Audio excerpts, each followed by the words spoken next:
Hi, it's me, your host of the Unexpected Detour. Where in life detours are inevitable. I want to talk about something I didn't fully understand until I became an adult. It's called code switching.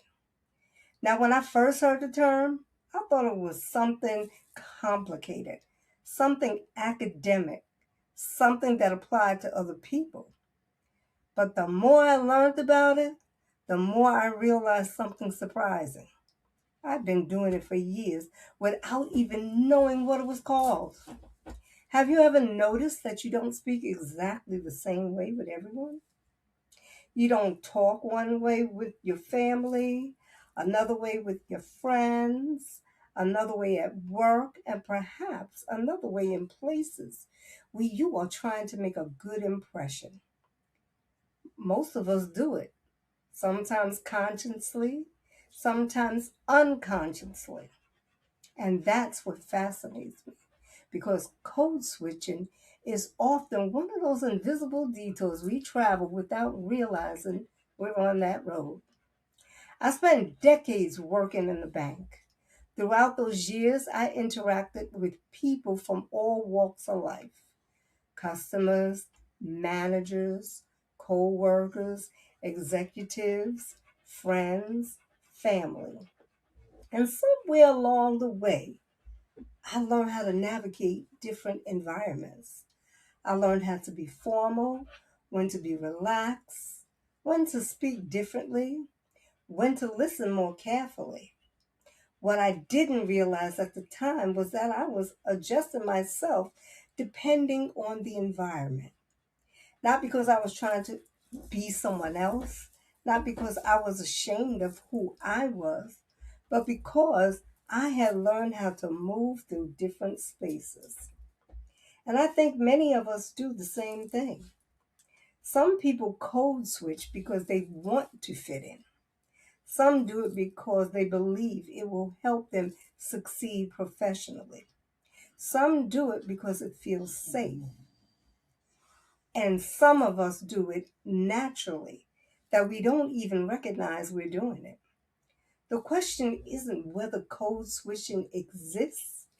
The question is why. Why do we feel the need to change certain parts of ourselves depending upon who's in the room? Why do some environments make us feel completely uncomfortable while others make us feel the need to adjust? And perhaps the biggest question of all, what does it cost us? Now, don't misunderstand me. There's a difference between being professional and being inauthentic.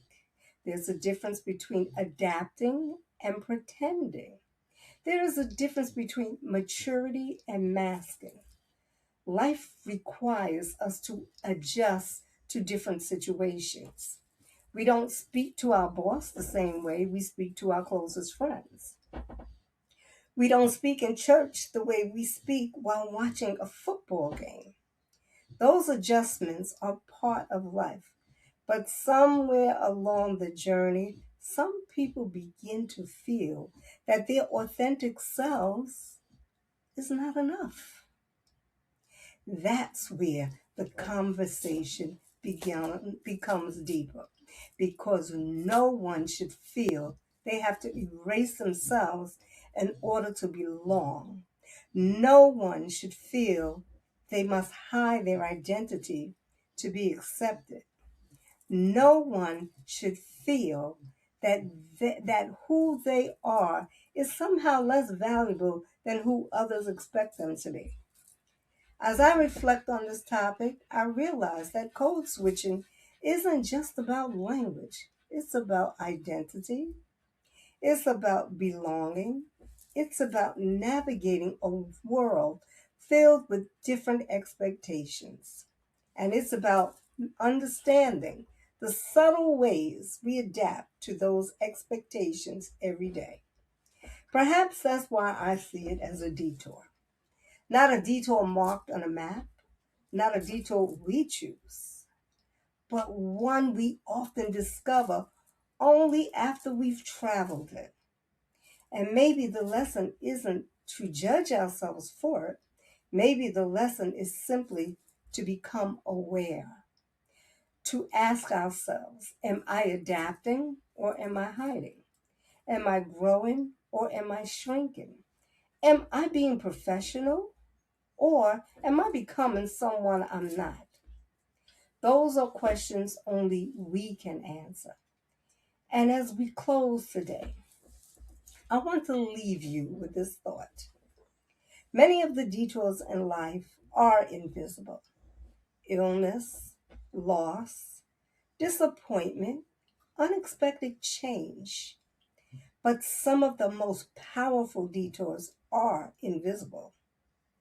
They're found in the choices we make, the adjustments we learn, and the way we navigate the world around us. And sometimes understanding those invisible detours help us better understand ourselves. Thank you for joining me for another episode of The Unexpected Detour.